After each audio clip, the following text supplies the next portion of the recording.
My name is Daisy Morgan. I am 28 years old, and I live in California. I stood in the middle of the crowded stadium, wearing my heavy black graduation gown. The air smelled like cheap perfume and nervous sweat. I was about to receive my PhD, but my hands were shaking for a different reason. I had just checked my phone, hoping for a good job or "We are proud of you" from my parents. Instead, I saw a text from my dad. It read, "Don't expect help, you're on your own now." I felt like I had been punched in the stomach. Even today, after all my hard work, he still wanted to make me feel small. He wanted me to feel desperate and dependent. I looked up at the stands. I saw him sitting there with his arms crossed, looking bored. He thought he was teaching me a lesson about money. But then my phone buzzed again. It was a call from Mark, my chief financial officer. I shouldn't have answered right before walking on stage, but I did. "Daisy," he yelled, his voice shaking with adrenaline. "It happened. The market just opened. The IPO hit 6 billion. You are officially a billionaire." I froze. My dad thought he was cutting off a broke student. He didn't know he was looking at the owner of a $6 billion tech empire. And the whole world was about to find out. But before I tell you how everything flipped, like and subscribe, drop a comment. Where are you watching from? My name is Daisy Morgan. I am 28 years old. I learned very early in my life that there are two types of children. There are the children who make their parents smile simply by entering a room. These children are light, easy, and uncomplicated. They like the things they're supposed to like. They play catch. They wear the nice clothes. They laugh at the right times. Then there are children like me. I was not light. I was heavy with questions. I was not easy. I was complicated. And when I entered a room, my parents didn't smile. They sighed. They called me intense. It started when I was 7 years old. We were living in a small, beige house in a suburb of California. It was a normal neighborhood. Everyone had a green lawn. Everyone had a dog. My father worked in insurance, and my mother worked part-time at a bakery. They liked things to be standard. They liked to fit in. One afternoon, my mother bought me a coloring book. It was a simple book with pictures of farm animals. She gave me a box of crayons and set me at the kitchen table. "Just have fun, Daisy," she said. "Make it pretty." She went back to washing dishes. She expected me to color the barn red and the pig pink. She expected me to finish a page in 10 minutes and ask for a snack. But I didn't do that. I looked at the picture of the barn. I noticed that the perspective was wrong. The lines of the roof didn't match the lines of the walls. It bothered me. It didn't look like a building that could stand up. So, I took my black crayon and I started to redraw the structural beams. I drew extra lines to show where the support should be. I shaded the ground to show the angle of the sun. I worked for 2 hours. I was sweating. I was biting my tongue in concentration. I wasn't playing, I was fixing the problem. When my mother came back, she looked at the page. She didn't see creativity. She saw a mess of black lines. She saw a child who couldn't follow instructions. "Daisy," she said, her voice full of disappointment. "Why did you ruin it? Why couldn't you just color the pig pink? Why do you have to make everything so complicated?" "The barn was going to fall down, Mom," I explained seriously. "I had to fix the beams." She looked at me like I was an alien. She called my father into the kitchen. "Look at this," she whispered to him. "She's doing it again. She's so intense. It's just a coloring book and she turns it into a construction project." My father looked at me. He had a beer in his hand. He looked tired. "Daisy, relax," he said. "Stop thinking so much. Kids are supposed to have fun. You act like a little old lady." That was the theme of my childhood. Stop thinking. Just be normal. As I got older, the gap between us grew wider. In middle school, I became obsessed with mathematics. To me, numbers were a language. They were safer than people. People lied. People said one thing and meant another. But numbers were honest. 2 plus 2 was always 4. It never changed its mind. It never judged you. I spent my allowance on graph paper and calculators.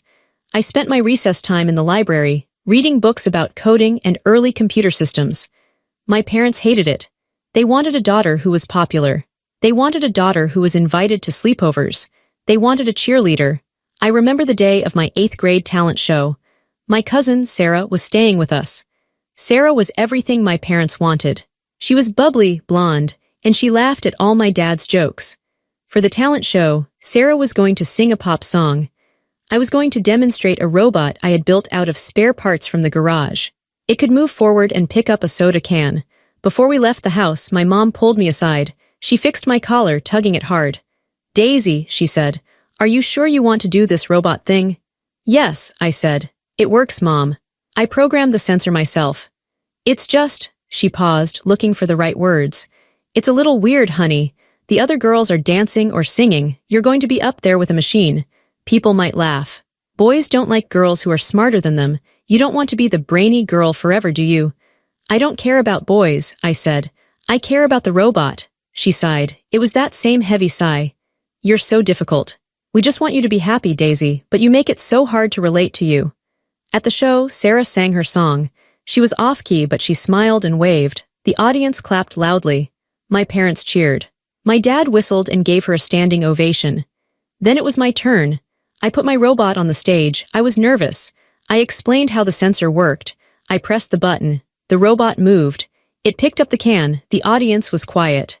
A few people clapped politely. It wasn't exciting to them. It was just nerdy. I looked at my parents in the second row. My dad was checking his watch. My mom was looking at her fingernails. They weren't watching me. They were enduring me. They were waiting for it to be over so they could go home and tell Sarah how great she was. That moment broke something inside me. I realized that no matter what I achieved, it wouldn't count. To them, my achievements were just evidence of my strangeness. If I won a math competition, they hid the trophy. If I got an A+ in physics, they asked why I got a B in gym class. By the time I reached high school, I stopped trying to share my life with them. I became a ghost in my own house. I ate dinner quickly and went to my room. I worked on my code until my eyes burned. I knew I had to get out. I knew I had to leave this town where being smart was treated like a disease. I applied to the best universities in the country. I did it secretly. I forged their signatures on the application forms because I knew they wouldn't help me. When the acceptance letter came from the PhD program, a direct track from my undergraduate work, I put it on the kitchen table. It was a full scholarship. It was a golden ticket. I'm leaving, I told them. I'm going to get my doctorate in computer science. My father laughed. He didn't mean to be cruel, perhaps, but it felt cruel. A doctorate? You, Daisy, you can barely remember to take out the trash. You're going to be a professional student. When are you going to get a real job? This is my path, I said, keeping my voice steady. Fine, my dad said. Go, but don't come crying to us when it gets too hard. We are done raising you. You're on your own out there. I packed my bags the next morning. As I drove away, I looked in the rearview mirror. They weren't standing on the porch to wave goodbye. The front door was closed. They were inside, probably watching TV, probably relieved that their intense daughter was finally gone. I didn't cry. I turned the radio up. I told myself I didn't need them. But deep down, the little girl inside me was still screaming, begging them to run out of the house and tell me not to go. They never did. The university was a different world. For the first time, I wasn't the weird one. I was surrounded by people who loved data as much as I did. But while I found my intellectual home, I lost my financial safety net. My parents were true to their word. They didn't send a dime. I lived in a tiny studio apartment that smelled like mildew. The carpet was sticky. The heater made a banging noise all night. I didn't have a car. I walked everywhere, even in the rain. I ate instant noodles 5 nights a week. My shoes had holes in the soles, and I put cardboard inside them to keep my socks dry. But I didn't care. I was free. And I was building something. During the day, I was a research assistant. I taught classes to bored freshmen. I graded papers. I smiled at professors and acted like a dutiful student. But at night, the real work happened. I had discovered a flaw in how data was transferred between cloud servers. It was a technical thing, boring to explain, but I knew that if I could fix it, it would save tech companies billions of dollars. I started writing a new code. I called it the Morgan compression. I worked like a woman possessed. My social life was zero. I didn't go to parties. I didn't date. I sat in the dark, typing. My back ached. My eyes watered. But every time I compiled the code and it worked, I felt a rush of power that I had never felt before. Then I met Mark. Mark was an MBA student. He was loud, aggressive, and wore suits to class. He was everything I wasn't. We met in a coffee shop when he spilled his latte on my laptop. He apologized, we started talking, and I showed him what I was working on. He stared at my screen for a long time, then he looked at me. Daisy, he said, serious. Do you know what this is? It's a compression algorithm, I said. No, he said. This is a gold mine. This is the foundation of a billion-dollar company. We need to incorporate now. We became partners. Mark handled the business, the investors, the legal paperwork. I handled the tech. We built the company in secret. We couldn't let the university know because of intellectual property rules. We met in basements. We met in diners at 2 a.m. By my third year of the PhD program, we had secured our first angel investor. He wrote us a check for $500,000. I remember staring at that check. It was more money than my parents had made in their entire lives. My first instinct was to call them. I picked up the phone. I wanted to scream, "Look, I did it, I'm not a failure." But I stopped. I heard my mother's voice in my head. "It's just a gamble, Daisy, you're dreaming. It's not real money." I knew they wouldn't understand. They would tell me to give it back. They would tell me I was going to jail. They would ruin the moment, so I didn't tell them. I kept the secret. But I couldn't stop loving them. That is the curse of a daughter. No matter how much they hurt you, you want to take care of them. I knew things were bad at home. My dad's insurance sales were down. My mom's arthritis was getting worse, and she couldn't work as many hours at the bakery. They were drowning in debt. I decided to help them, but I had to do it in a way that wouldn't bruise their ego. They would never accept money from their student daughter. It would shame them, so I became their invisible savior. I used my share of the investor money. I hired a private accountant to handle it. When their car broke down and they needed a new transmission, a $3,000 repair they couldn't afford, I called the mechanic shop. I paid the bill over the phone. I told the mechanic to tell them, it was a warranty error, the manufacturer covered it. My dad called me that night, sounding triumphant. "Daisy, you won't believe my luck. I talked that mechanic into fixing the car for free. I really gave him a piece of my mind. That's how you handle business." "That's great, Dad," I said, sitting in my cold apartment, smiling sadly. "You're really good at that." When their mortgage was 3 months behind and the bank threatened foreclosure, I stepped in. I bought the debt through a shell company and marked it as current. When my mom needed dental surgery, I paid the clinic anonymously. They thought it was a clerical error in their favor. Over 3 years, I funneled nearly $200,000 into their lives. I saved their credit score. I saved their house. I saved their dignity. And they never knew. In fact, they continued to treat me like the poor one. "We're worried about you, Daisy," my mom would say on the phone. "When are you going to finish this school nonsense? You're almost 30, you have no savings, you have no house. Look at your cousin Sarah, she just bought a beautiful condo. She's an assistant manager at the retail store now." "I'm doing okay, Mom," I would say. "I have everything I need." "You have nothing," she would snap. "You're scraping by. It's embarrassing to tell people my daughter is still a student. Everyone asks what you do and I have to say she's studying. It sounds lazy." It hurt. It hurt so much physically. I wanted to yell, "I own the mortgage on your house. I paid for the teeth in your mouth.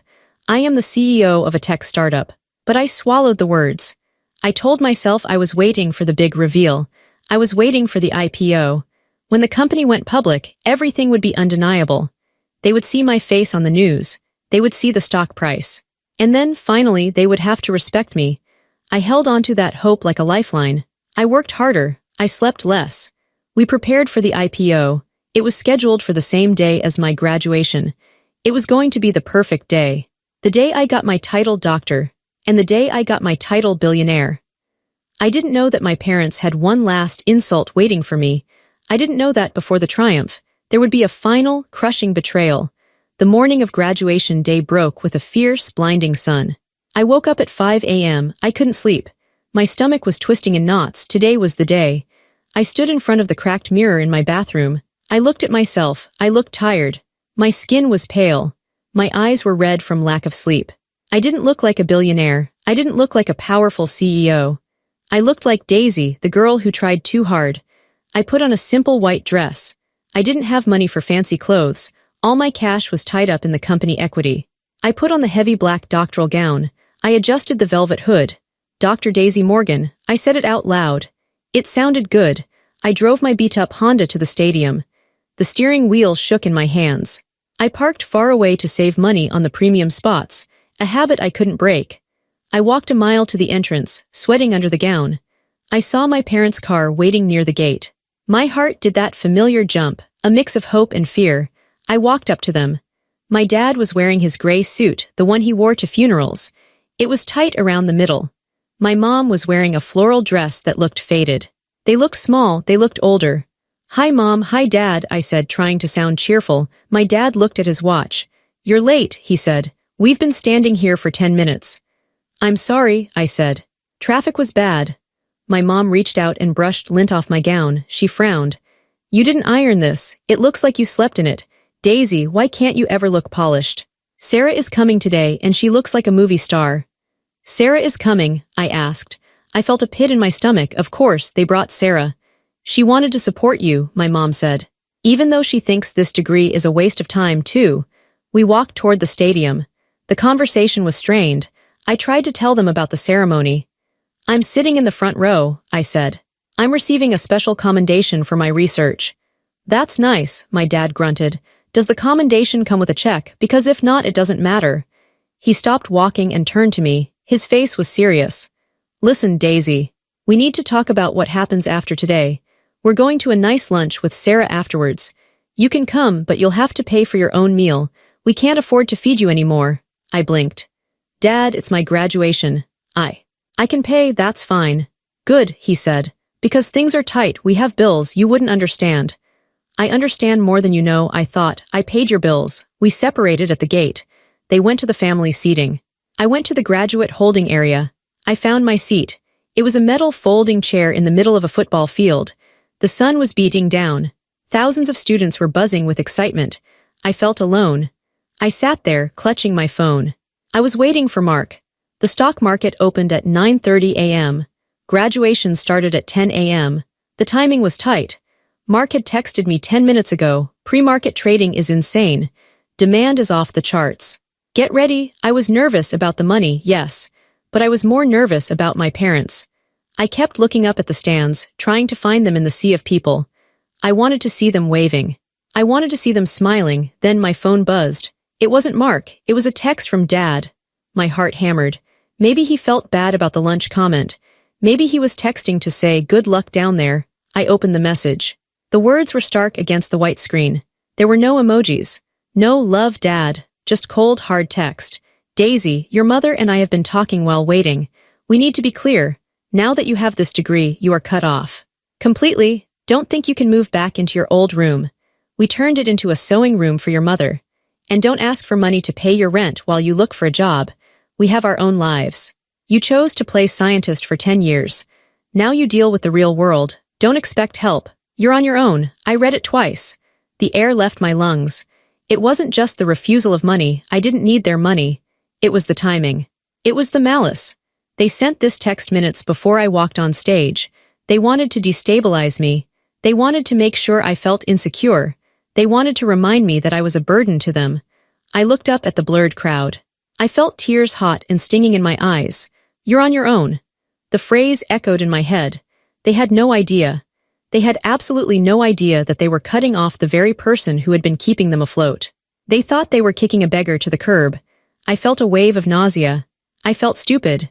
All those years of secret payments. All those years of hoping. And this was the result. A text message. I almost dropped the phone. I wanted to leave. I wanted to run away and hide. But then the phone buzzed again, and again, and again. It started vibrating violently in my hand. The screen lit up. It was Mark calling. And under his name, a notification from a news app popped up. Breaking, Morgan Technologies IPO shatters records. I stared at it. The tears in my eyes didn't fall. They froze.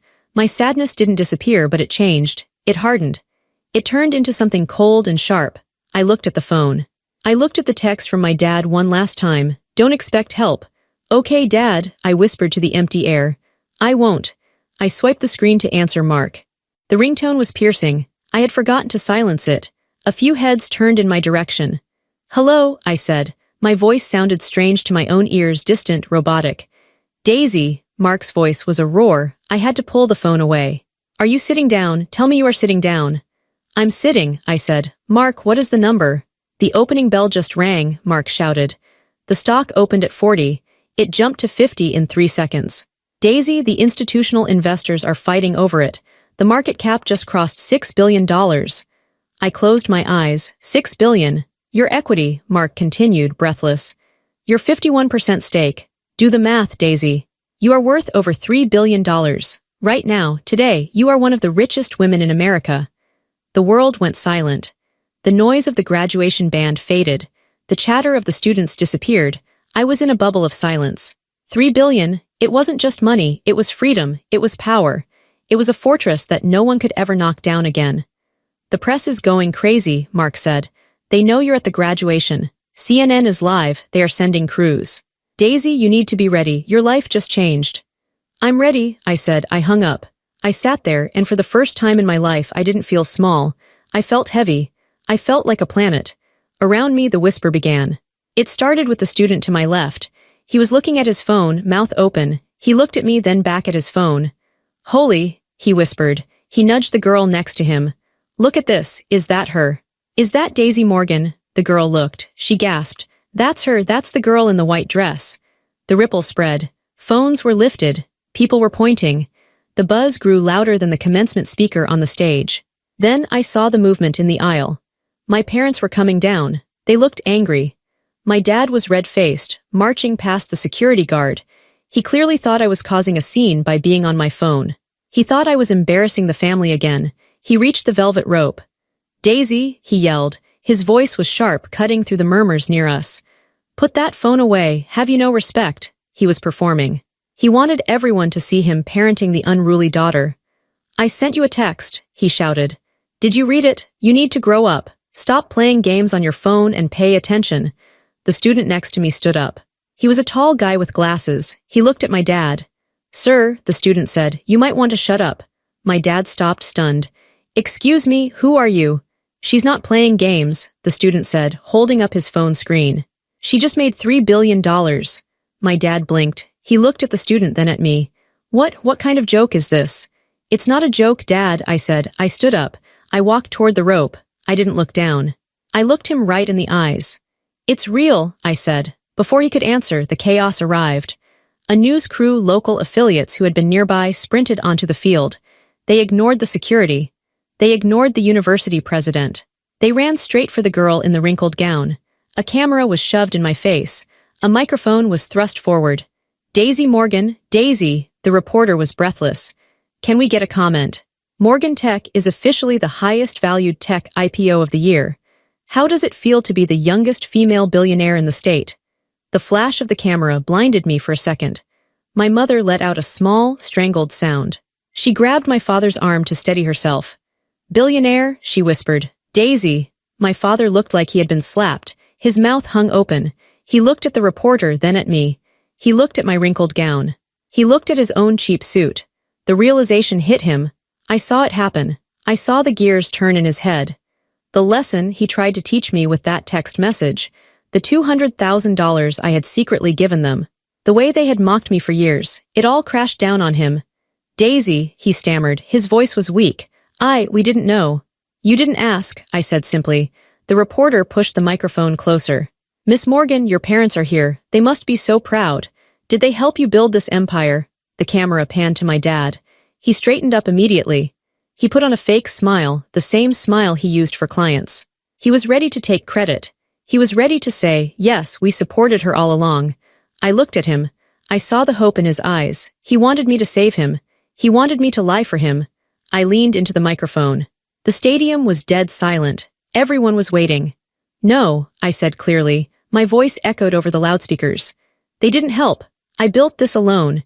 In fact, my father just texted me 10 minutes ago to tell me I was on my own. The camera zoomed in on my father's face. His fake smile crumbled. He looked naked in front of the world. He looked small. And he was right, I said, turning back to the camera. I am on my own, and I've never been stronger. I turned my back on them. I walked back to my seat. And as I sat down, the applause started. Not from my parents, but from the thousands of strangers who saw the truth.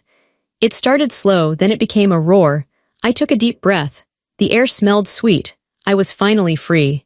The moments after I spoke into the microphone were a blur of noise and flashing lights. But for me, the world had narrowed down to the 3 feet of space between me and my parents. The crowd behind me was cheering. It was a surreal sound. Thousands of strangers clapping for my success, while the 2 people who gave me life stood there looking like they were attending a funeral. My father's face had gone from red to a sickly shade of gray. My mother was gripping her handbag so tightly her knuckles were white. Security guards, Big men in yellow jackets were starting to push back the press. They were creating a circle around us. It was a bubble of protection, but inside that bubble the air was toxic. "Daisy," my father said again. His voice wasn't booming anymore. It was thin. It sounded like paper tearing. "What? What did you just say?" He wasn't asking about the money. He was asking about what I told the reporter. He was asking about the truth I had just spilled on national television.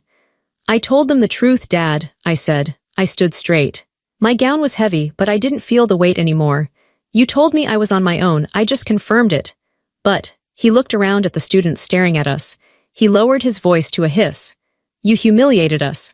In front of everyone. How could you do that, after everything we've done for you?" I felt a laugh bubble up in my chest. It wasn't a happy laugh, it was sharp and cold. "Everything you've done for me," I repeated.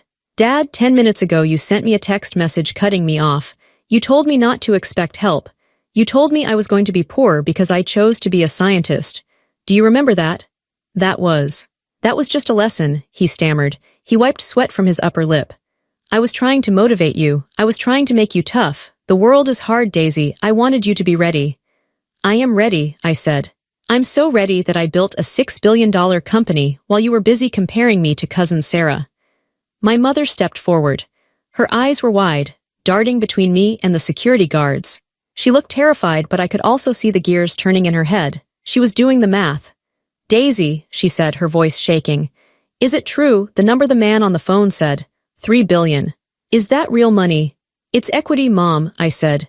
"But yes, it's real. I own 51% of the company." She let out a breath.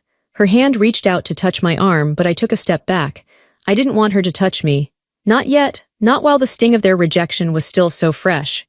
"Oh, honey," she said, and her tone changed instantly. It went from the critical, nagging tone she had used in the parking lot to a soft, wheedling voice. "We didn't know. Why didn't you tell us? We would have supported you. We would have been your biggest cheerleaders." "You had 28 years to be my cheerleaders," I said softly. "You didn't need to know I was rich to be proud of me. You should have been proud of me when I won the coding competition in high school. You should have been proud of me when I got the scholarship. You should have been proud of me just for working hard." "We were proud," my dad lied. He was regaining some of his bluster now. We express it differently. We wanted you to be practical. We were worried about you starving in some basement." "Worried about me starving?" I looked at him. "Dad, who do you think paid for the new roof on the house last year?" He blinked. "What? The roof," I said. "The new shingles. The contractor said it cost $12,000. "Who paid for it?" "That was a state grant," my dad said confidently. "I applied for a senior citizen grant. The contractor said we qualified." I shook my head. I pulled my phone out of my pocket. My hands were steady. I opened my banking app. I scrolled back through the history. "Look," I said. I held the screen up to his face. "What is this?" he asked, squinting at the screen. "That is a wire transfer," I said.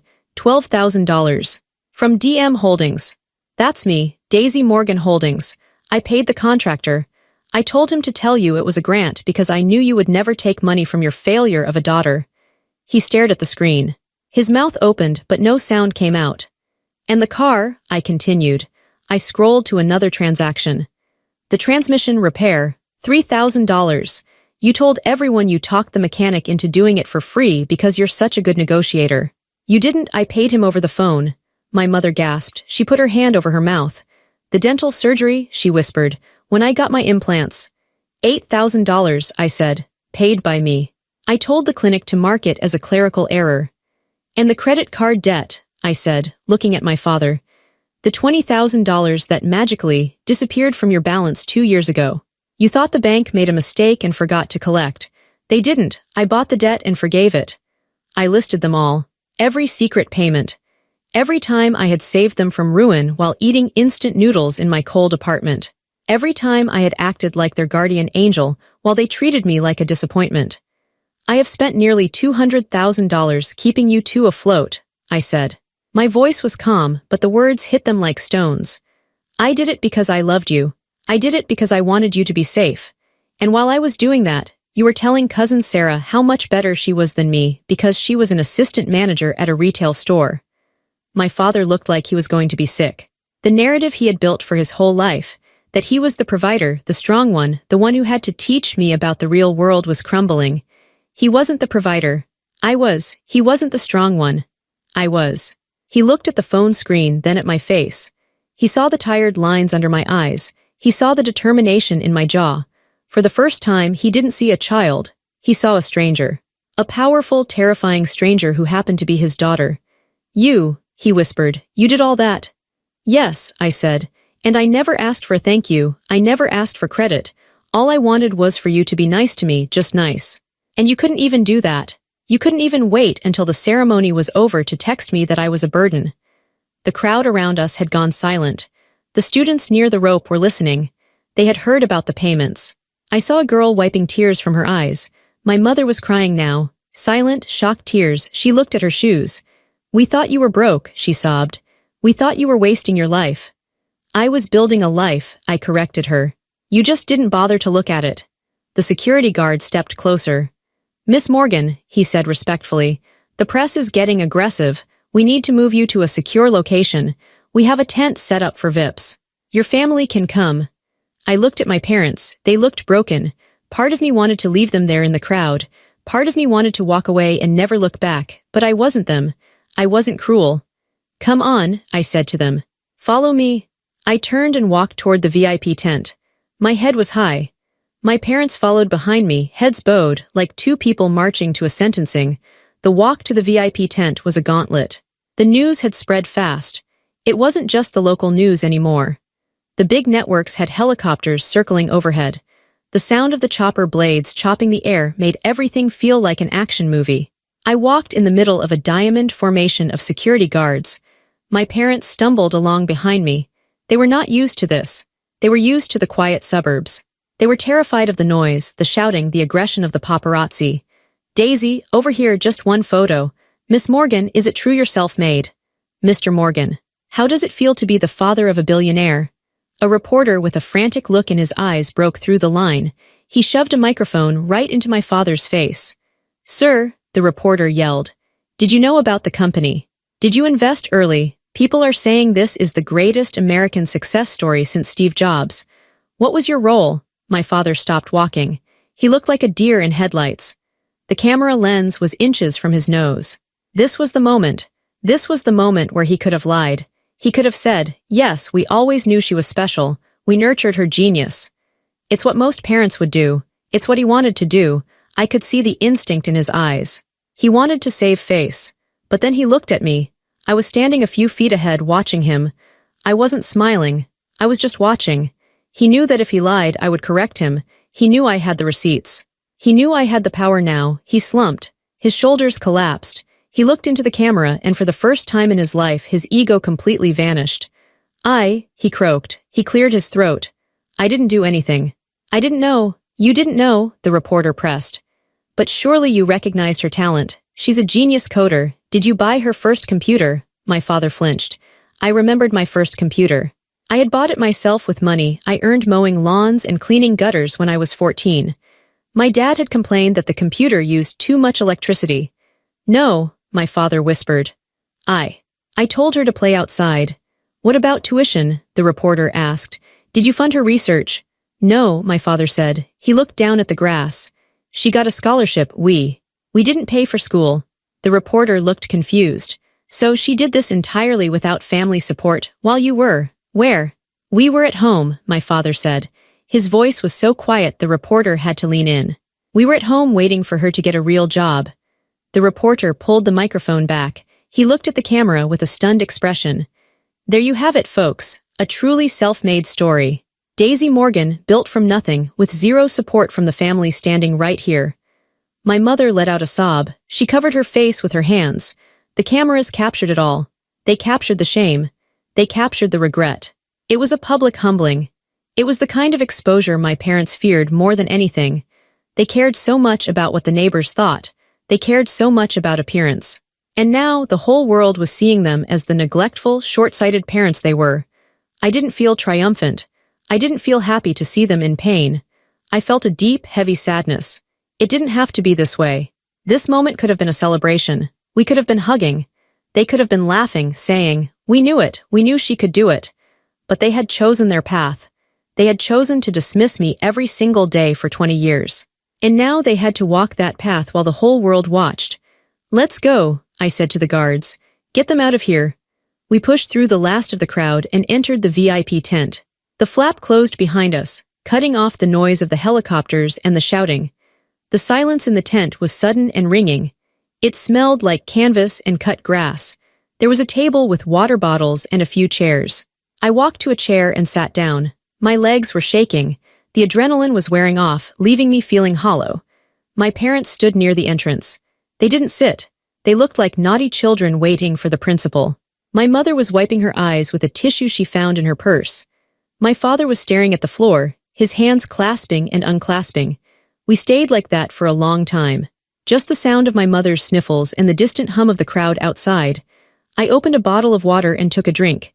My throat was dry. "Sit down," I said. They sat. They sat on the edge of the chairs, stiff and uncomfortable. "So," I said. I looked at them. "Now you know." "Daisy," my mom started. Her voice was trembling. We are just in shock. It's too much to take in." "I know," I said. "It's a lot." "Why didn't you tell us?" she asked again. "Why did you keep it a secret?" "Because you would have laughed," I said simply. "We wouldn't have," she began. "Yes, you would have," I cut her off. "Mom, be honest. If I had told you 2 years ago that I was building a billion-dollar company in my dorm room, what would you have said? You would have told me I was crazy. You would have told me to focus on my classes. You would have told me to be more like Sarah." She opened her mouth to argue, but then she closed it. She knew I was right. She looked down at her hands.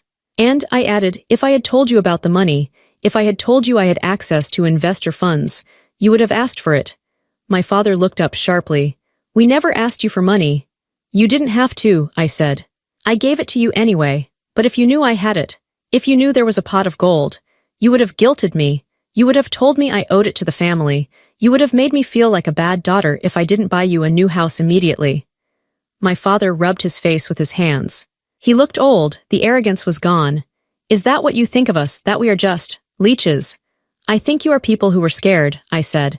"And because you were scared of being poor, you tried to make me scared too." "But I wasn't scared, Dad. I was busy." He looked at me for a long time. I saw his eyes fill with tears. I had never seen my father cry. Not once. Not when his parents died. Not when he lost his job 10 years ago. He was a stone, but the stone was cracking. The tent felt small. The air was thick with things unsaid. My father took a deep, shuddering breath. He leaned forward, resting his elbows on his knees. He looked at his hands, hands that had worked hard, yes, but hands that had never held mine when I needed it. "I was jealous," he said. The words were so quiet I almost didn't hear them. "What?" I asked. "I was jealous," he said louder. He looked up at me. His eyes were red. "Daisy, I was a C student. I barely graduated high school. I worked in insurance because it was safe. I never took a risk in my life." He paused, struggling to get the words out. "When you were little, when you were drawing those complex things, when you were fixing the computer, it scared me. You were so smart. You were smarter than me by the time you were 10. And it made me feel stupid." I stared at him. I had always thought he dismissed me because he thought I was weird. I never thought he was intimidated. "I wanted you to be normal," he continued, tears spilling onto his cheeks, "because I understood normal. I could be a father to a normal girl. I could teach her how to throw a ball. I could help her with her homework. But you didn't need my help. You were flying, and I was stuck on the ground, so I tried to pull you down." He covered his face with his hands and sobbed. It was a guttural, ugly sound. "I tried to pull you down so I wouldn't feel so small. And I convinced myself I was doing it for your own good. I told myself I was teaching you humility, but I was just breaking you." My mother reached out and touched his shoulder. She was crying too. She looked at me. "And she whispered, I just wanted to fit in with the other mothers. They all talked about dance class and prom dresses. I didn't know how to talk about robots. I didn't know how to brag about a daughter who sat in the dark writing code. I felt left out, so I pushed you to be like Sarah. I wanted the easy daughter. I wanted the daughter who made me look good to the neighbors." She shook her head. "We were so selfish. We were so incredibly selfish." I sat there, frozen. I had waited my whole life for an apology. I had rehearsed this conversation in my head 1,000 times. In my imagination, I would scream at them. I would throw a table. I would make them beg. But now that it was happening, I didn't feel angry. I felt a strange sense of relief. The monster wasn't a monster. The monster was just 2 insecure people who didn't know how to raise a child who was different. "You hurt me," I said. My voice was steady. You hurt me more than anyone else in the world. You made me feel like I was unlovable. I know, my dad sobbed. I know, and I can't fix it. I can't take back the last 20 years. I can't take back that text I sent this morning. God, that text. I will regret that for the rest of my life. You should, I said. It was cruel. I'm sorry, he said. He looked at me, his face wet with tears. Daisy, I am so sorry. Not because you're rich. I don't care about the money right now. I'm sorry because I missed it. I missed knowing you. I missed seeing my own daughter grow up. My mother nodded. We are so proud of you, Daisy. And we are so ashamed of ourselves. It was the first time they had ever said those words. We are ashamed. I looked at them. They looked small and pathetic. They weren't the giants who controlled my happiness anymore. They were just two old people sitting in a tent. I stood up. I walked over to them. I didn't hug them. I wasn't ready for that. But I put my hand on my father's shoulder. I accept your apology, I said. He grabbed my hand and squeezed it. He held on like a drowning man. But, I said, pulling my hand back gently, things are going to be different now. I'm not the little girl you can lecture anymore. And I'm not the secret bank account you can drain. If you want to be in my life, it's going to be on my terms. Anything, my dad said. Anything you want. We'll see, I said. The flap of the tent opened. A security guard poked his head in. Miss Morgan, the limousine is here to take you to the press conference, and your CFO is on the line again. I nodded. I'm coming. I looked at my parents. You can take the limo with me, or you can take your car home. My dad stood up. He wiped his face with his sleeve. He looked at me with a newfound respect, fear mixed with awe. We'll follow you, he said humble. We don't want to intrude, we'll be there if you need us. Okay, I said. I turned and walked out of the tent. I stepped back into the sunlight. The cameras started flashing again, but I didn't blink. The weeks following graduation were a whirlwind. My face was on the cover of Forbes. I was interviewed by Oprah. I rang the opening bell at the stock exchange. But the real change happened in the quiet moments with my family. We had a dinner 2 weeks later. I invited them to a restaurant, a nice one but not too flashy. I didn't want to overwhelm them. When I walked in, they were already seated. They stood up when they saw me. That was new. My father pulled out my chair. That was definitely new. Hi, Daisy, my mom said. She looked nervous. She was wearing a new dress, one that I knew she bought with her own money because she was terrified of asking me for anything. Hi, Mom, I said. We sat down. The waiter came over and treated me like royalty. He knew who I was. My parents watched this interaction with wide eyes. When the waiter left, I put my hands on the table. Okay, I said. Let's talk about the rules. Rules? My dad asked. Yes, I said. I want to have a relationship with you. You are my parents. But the dynamic we had before, the one where you criticize me and I pay your bills in secret, that is over. They nodded quickly. Of course, my dad said. First, I said, no more comparisons. I never want to hear the name Cousin Sarah again unless she is actually in the room. I don't care about her job. I don't care about her condo. If you compare me to her or anyone else, I will leave the dinner. Immediately. Understood, my mom said softly. We won't mention her. Second, I continued. I am going to pay off your mortgage officially. I'm going to set up a retirement fund for you. My dad started to protest. Daisy, no, we can't accept. Stop, I held up a hand. I'm doing it because I can. And because I don't want you to worry. But here is the condition. You never, ever give me advice on money again. You don't tell me how to spend it. You don't tell me I'm being reckless. You respect that I know what I'm doing. If you start lecturing me about pennies, the funding stops. My dad swallowed hard. It was a complete reversal of roles. He was the child now, and I was the provider setting the allowance rules. It was humbling for him, but he nodded. I promise, he said. I trust you, Daisy. You obviously know more than I do.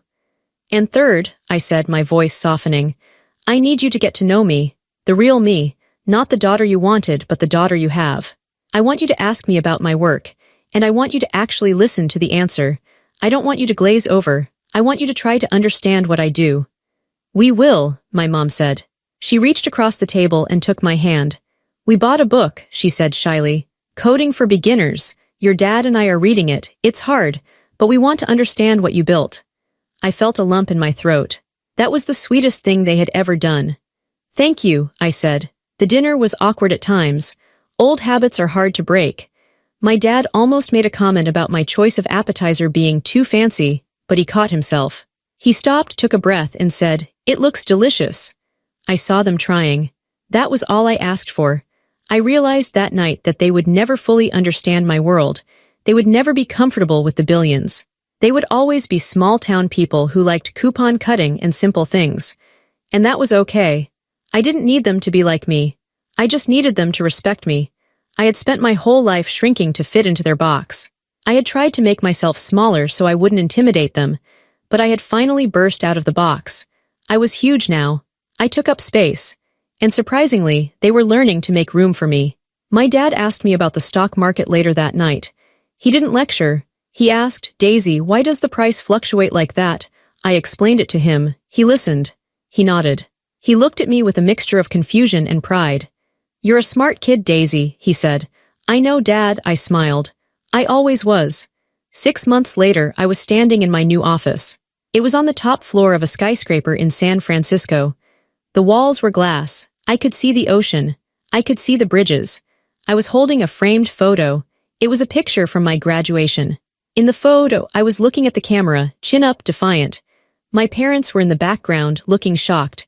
I kept it on my desk as a reminder. A reminder that family is complicated.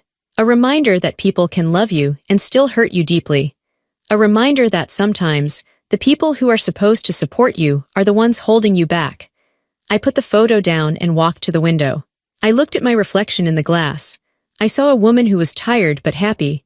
I saw a woman who wore what she wanted, said what she wanted, and built what she wanted.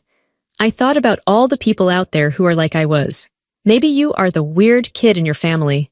Maybe you are the artist in a family of accountants. Maybe you are the quiet one in a family of loudmouths. Maybe your parents make you feel small. Maybe they compare you to your cousin or your brother or the neighbor's kid. Maybe they tell you that your dreams are stupid. Maybe they tell you to be realistic. Maybe they cut you off. I want to speak directly to you. It hurts. I know it hurts. You want their approval more than anything. You want them to look at you and say, "Good job." You might spend years working yourself to the bone just to get that one nod of validation. But here is the truth I learned. You cannot force them to see you. You can shout, you can cry, you can win awards, you can make billions of dollars. And sometimes they still won't see you. My parents finally saw me, but only because I forced them to look. Only because the rest of the world screamed it at them. And even now, their understanding is imperfect. So don't wait for them. Don't wait for their permission to be great. Don't wait for their applause to follow your passion. If I had listened to my father, I would be working a job I hated, living in a town I outgrew, trying to be a person I am not. I would have been normal. And I would have been miserable. Instead, I chose to be intense.